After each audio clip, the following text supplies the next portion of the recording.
ಹೆತ್ತವರನ್ನ ದೇವರ ಸಮಾನ ಅಂತಾರೆ. ಆದರೆ ಇಲ್ಲೊಬ್ಬ ಪಾಪಿ ಆಸ್ತಿಗಾಗಿ ಜನ್ಮ ಕೊಟ್ಟ ತಂದೆಯನ್ನೇ ಕೊಚ್ಚಿ ಕೊಲೆ ಮಾಡಿದ್ದಾನೆ.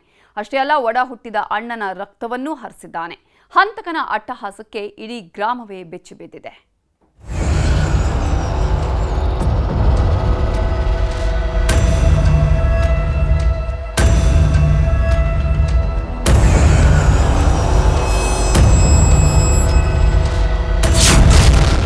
ಆಸ್ತಿಗಾಗಿ ತಂದೆ ಅಣ್ಣನ ಹೆಣ ಕೆಡವಿದ ಹಂತಕ.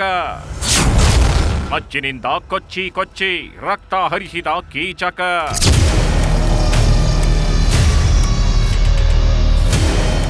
ಹೆಣ್ಣು ಹೊನ್ನು ಮಣ್ಣಿನ ಹಿಂದೆ ಬಿದ್ದು ನೆಮ್ಮದಿಯಾಗಿದ್ದವರ ಇತಿಹಾಸವೇ ಇಲ್ಲ ಬಿಡಿ.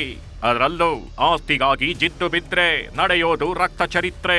ಹೆತ್ತವರು ಅಂತಾನೂ ನೋಡಲ್ಲ, ಒಡ ಹುಟ್ಟಿದವರು ಅನ್ನೋ ಕರುಣೇನೂ ತೋರಲ್ಲ. ರುಂಡ ಚೆಂಡಾಡಿ ರಾಕ್ಷಸರಂತೆ ರಣಕೇಕೆ ಹಾಕ್ಬಿಡ್ತಾರೆ. ಹಾಸನ ಜಿಲ್ಲೆ ಹೊಳೆನರಸೀಪುರದ ಗಂಗೂರಲ್ಲಿ ಇಂಥದ್ದೇ ಘಟನೆ ನಡೆದೋಗಿದೆ. ಹೀಗೆ ರಾಕ್ಷಸನಂತೆ ಕಣ್ ಬಿಟ್ಕೊಂಡು ಗುರಾಯಿಸ್ತಿದ್ದಾನಲ್ಲ ಇವನೇ ನೋಡಿ, ಆಸ್ತಿಗಾಗಿ ಹೆತ್ತ ತಂದೆ ಒಡ ಹುಟ್ಟಿದ ಅಣ್ಣನ ರಕ್ತ ಹರಿಸಿದ ಹಂತಕ. ಹೆಸರು ಮೋಹನ್ ಕುಮಾರ್ ಅಂತ. ಆಸ್ತಿ ಮಾರಾಟ ಮಾಡಿದ್ರು ಅನ್ನೋ ಕಾರಣಕ್ಕೆ ತಂದೆ ದೇವೇಗೌಡ ಹಾಗೂ ಅಣ್ಣ ಮಂಜುನಾಥ್ನನ್ನ ರಾತ್ರೋರಾತ್ರಿ ಬರ್ಬರವಾಗಿ ಹತ್ಯೆ ಮಾಡಿದ್ದಾನೆ.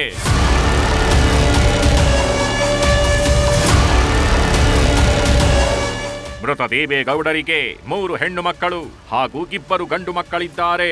ಹೆಣ್ಣು ಮಕ್ಕಳ ಮದುವೆಗಾಗಿ 20 ಲಕ್ಷ ಸಾಲ ಮಾಡಿಕೊಂಡಿದ್ರಂತೆ.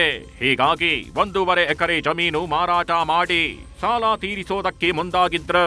ಇದಕ್ಕೆ ಕಿರಿಯ ಮಗ ಮೋಹನ್ ವಿರೋಧ ಮಾಡಿದ್ದ. ಜಮೀನು ಮಾರಿದ ಹಣದಲ್ಲಿ ತನಗೆ ಅರ್ಧ ಕೊಡುವಂತೆ ಪಟ್ಟು ಹಿಡಿದಿದ್ದ. ಆದ್ರೆ ತಂದೆ ಸಾಲ ತೀರಿಸಬೇಕು ಅಂತ ಹಣ ಕೊಟ್ಟಿರ್ಲಿಲ್ಲ. ಅಲ್ಲದೆ ಸಹೋದರ ಮಂಜುನಾಥ್ ಕೂಡ ಹಣ ಕೊಡಲ್ಲ ಅಂದಿದ್ದಂತೆ. ಇದೇ ವಿಚಾರಕ್ಕೆ ಕತ್ತಿ ಮಸೀತಿದ್ದ ಮೋಹನ್ ನಿನ್ನೆ ರಾತ್ರಿ ಮಲಗಿದ್ದ ಮಂಜುನಾಥ್ ಮೇಲೆ ಮಚ್ಚಿನಿಂದ ಮನಸೋಗಿಚ್ಚೆ ಕೊಚ್ಚಿದ್ದಾನೆ. ಮಂಜುನಾಥ್ ಕಿರುಚಾಡ್ತಿದ್ದಂತೆ ರಕ್ಷಣೆಗೆ ಹೋದ ತಂದೆಯನ್ನು ತಲೆ ಒಡೆದು ಕೊಂದಿದ್ದಾನೆ. ಇದನ್ನೆಲ್ಲ ನೋಡಿದ ಹೆತ್ತವಳ ಮೇಲೂ ನರಹಂತಕ ಮಚ್ಚು ಬೀಸಿದ್ದಾನೆ.